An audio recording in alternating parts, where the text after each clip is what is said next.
Hi, kindergarten. How is everybody today? I miss you guys a lot. I miss seeing you in the hall. I miss getting your hugs. I miss having you walk by the office and say, "Hi, Mrs. Vance." And I miss our library classes. You guys were doing so good right before we had our break. So I've been really proud of you, and I just miss you a lot. I hope you're all enjoying your time at home, more time with your families, hopefully, and I hope you're getting outside and getting some fresh air. It's beautiful out in front of my house right now. We have lots of blossoms blooming, and our trees are exploding with color. It's really cool. But today I wanted to share with you one of my favorite books. I've read it to all my kids. If you remember, do you remember how many kids I have? 5. And they're not little anymore.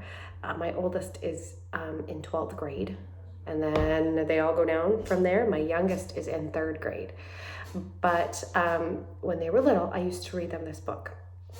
And I'm not saying that you're little, but when they were in kindergarten, I used to read them this book. Anyway, this is a really fun story. This is called The Napping House, and it's by a husband and wife. The wife wrote the words. Her name is Audrey Wood, and her husband drew the pictures. He illustrated it. His name is Don Wood, and it's got some really fun pictures and a really fun story. Maybe you've read this before, but it starts out rainy.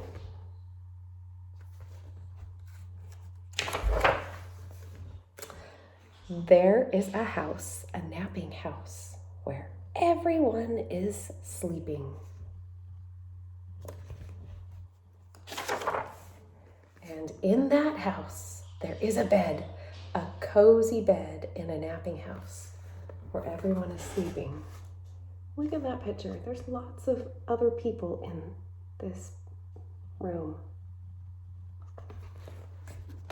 Let's keep going. And on that bed, there is a granny, a snoring granny on a cozy bed in a napping house where everyone is sleeping. And on that granny, there is a child, a dreaming child on a snoring granny on a cozy bed in a napping house where everyone is sleeping.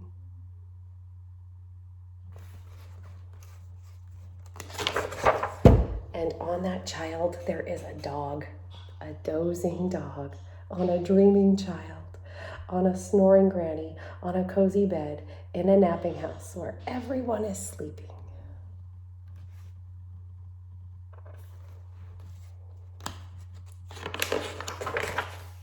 And on that dog, there is a cat, a snoozing cat on a dozing dog, on a dreaming child, on a snoring granny, on a cozy bed in a napping house where everyone is sleeping. And on that cat, there is a mouse, a slumbering mouse, on a snoozing cat, on a dozing dog, on a dreaming child, on a snoring granny, on a cozy bed in a napping house where everyone is sleeping.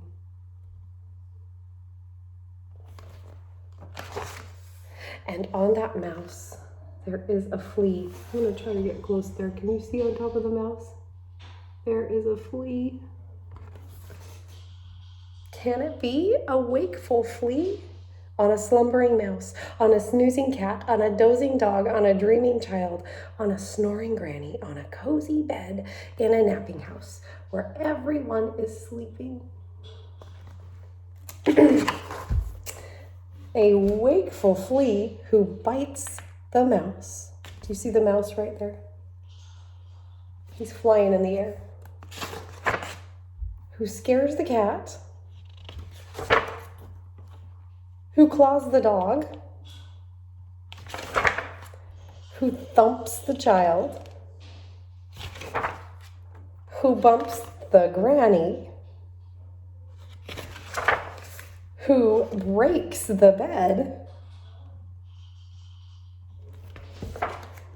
in the napping house where no one now is sleeping.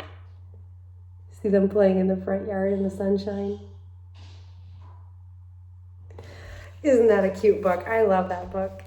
So for your assignment, all you have to do is go and tell your mom or your dad or your brother or your sister, see if you can remember the order that they go in.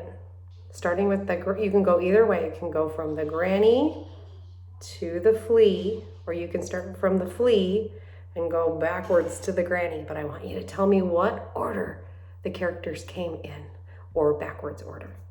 Oh, I'll give you a hint. Granny, then child, and then you have to figure it out, okay?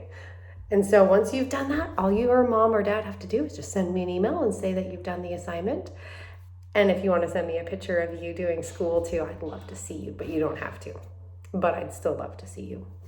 So that's all for now. I hope you guys have a great week. I miss you, and I will hopefully talk to you guys soon and see you soon. Bye.